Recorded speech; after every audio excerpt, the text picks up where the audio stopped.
Nüüd tahan ma ise pisut tutvustada siis Eesti Naisuurimus- ja Teabekeskust, sest praegu ma vaatan, et väga paljud siia jõudnud on juba sellest ka teadlikud, mis see Naisuurimus- ja Teabekeskus teeb. Aga siiski mitte kõik ei tea seda täpselt ja võib-olla paljud pole isegi rohkem käinud kui korraks kodulehel seda kava vaatamas. Nii et siiski ma mõne sõna Eesti Naisuurimus- ja Teabekeskuse ehk ENUT-i kohta ütlen. Kõigepealt seda, et Eesti Naisuurimus- ja Teabekeskus sai registreeritud 1997. aastal ja on siis juba päris vanakene, kui mõelda seda meie taasiseseisvumise aega. Aga iseenesest oleme me kõik vaprad ja reipad ja ta sai alguse selle tõttu, et me saime väliseestlaste käest ühe suure osa vastavasuunalisi täiesti uusi raamatuid 96.–97. aastal. See oli ime.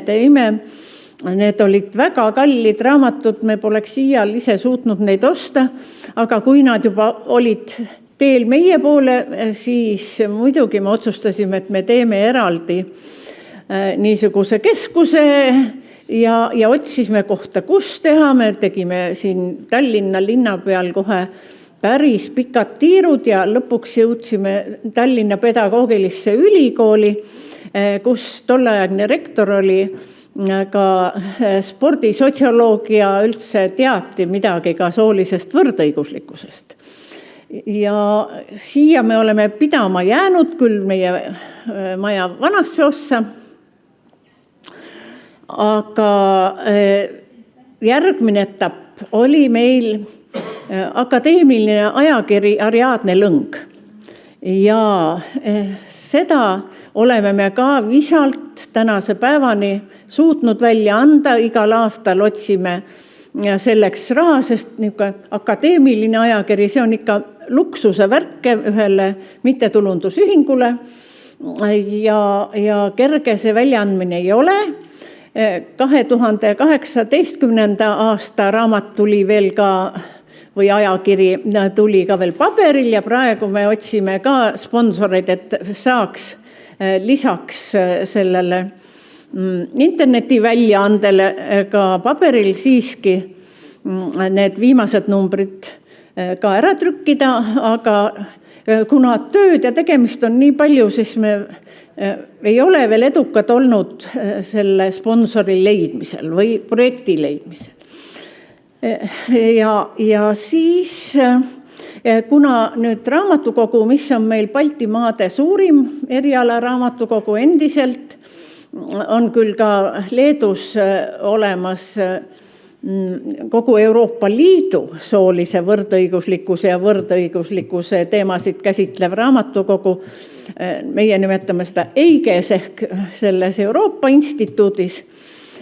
Siis ülejäänud plaanis me ei ole kuulnud, et kuskil mujal niisugust raamatukogu on, mis see ka ei tähenda, et nagu mujal raamatukogudes, ka meie raamatukogus enam ei laenutata nii palju kui varem. Ja seetõttu me oleme siis viimased võib-olla 5 aastat teinud ka välkraamatukogu. Et me läheme oma partnerite juurde, kus toimub mõni üritus ja viime vastavasuunalise siis raamatute osa sinna tutvumiseks ja ka muidugi laenutamiseks. Ja tänagi on meil siin natukene midagi väljas, aga suur raamatukogu on meil ikkagi nagu seal meie põhikontoris. Millega me siis kõik need aastad oleme teinud, on muidugi projektid. Ja neid projekte ja nende tulemusi saate kõik lugeda meie kodulehelt, vähemalt lühikokkuvõtteid sellest. Ja neid me oleme teinud koos partneritega ja partnereid on nüüdseks juba, ma pean ütlema, 10, kõik on hästi toredad partnerid erinevatest suundadest, töösuundadest, aga meil on olnud ka pika aja jooksul vabatahtlikud. Ja vabatahtlikud on samamoodi mitmes plaanis. Kuni selle aastani olid meil väga abiks ka Töötukassa kaudu tulnud vabatahtlikud, kes tahtsid muidugi ise tulla ja seda teemat nagu põhjalikumalt teada saada. Nüüd kahjuks Töötukassal sellist võimalust enam ei ole ja meie abikäed on jäänud natuke nõrgemaks, aga küll me hakkama saame. Siis, kui me räägime projektidest, siis on neid meil kohalikke projekte, rahvusvahelisi lääne suunas või lääne partneritega, nii-öelda Euroopa Liidu partneritega.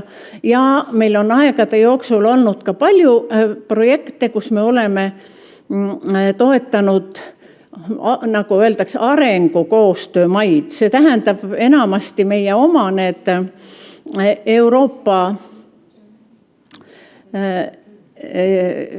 suunal tegelikult, aga need maad, kellega me olime kunagi koos NSV Liidus, aga on ka palju teisi maid, kellega me oleme seal koos töötanud, aga need endised Euroopa Liidu NSV Liidu maad, nemad nagu usaldavad meie teadmist ja väga tahavad just koostööd teha meiega.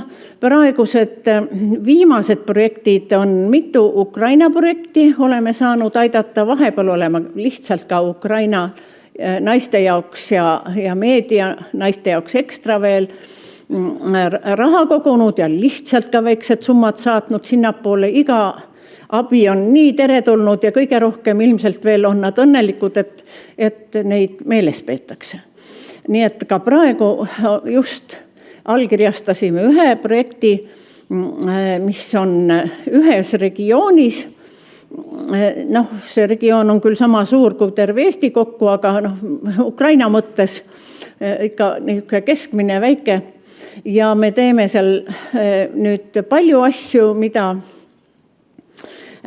nad on nimetanud, mida nad tahaks, mis koolitusi ja mis töösuundi nad tahaks, et me nendega koos siis läbi arutaksime, koolitaksime, kui vaja ja nii edasi. Ka Armeenia suunal oleme me nüüd vastselt ühe taotluse kirjutanud seetõttu, et Armeenia on pööranud oma pale Euroopa Liidu poole ja tahaks rohkem teavet saada, kuidas siis Euroopa Liitu astumisega, mis ettevalmistused peaks olema. Kui me räägime siis teistest idasuuna projektidest, neid on olnud meil Moldovas näiteks viimati, pidime pooleli jätma selle koroona pärast, siis Valgevene naistega projektid, et see kahjuks ei saa Valgevene projekte enam teha, kuna nad on väga läinud Venemaaga ühte suunda ja me saame ainult neid naisi veel toetada, kui me mõne projekti saame, neid naisi, kes on sealt ära põgenenud Valgevenest. Siis tahaksin ma märkida veel paar sõna selle kohta, mis meil viimasel ajal Enutis tervikuna. Siin koha peal on olnud projektid, meil üks hea partner on siis see PARE ehk personalijuhtide ühing Eestis ja nendega koos me oleme mitmeid häid asju teinud, vastastikku toetanud, ka nende konverentsidel käinud kogu aeg, et personalijuhid rohkem võtaks vedu võrdse kohtlemise ja soolise võrdõiguslikkuse teemadel ja eriti niisugune,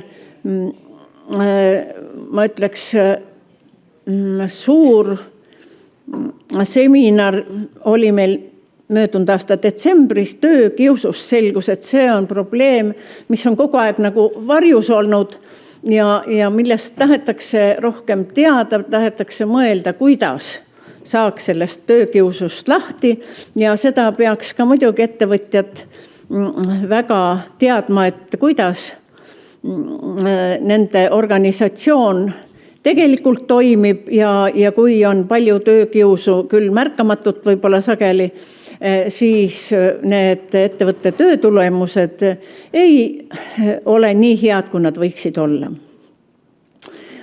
Peamine suund, mille üle me hetkel väga uhked oleme, on muidugi sooline võrdõiguslikkus ja haridus. Ja me oleme haridusvaldkonnaga tegelenud kogu aeg, ütleme nii. Aga hetkel on meil siin niisugune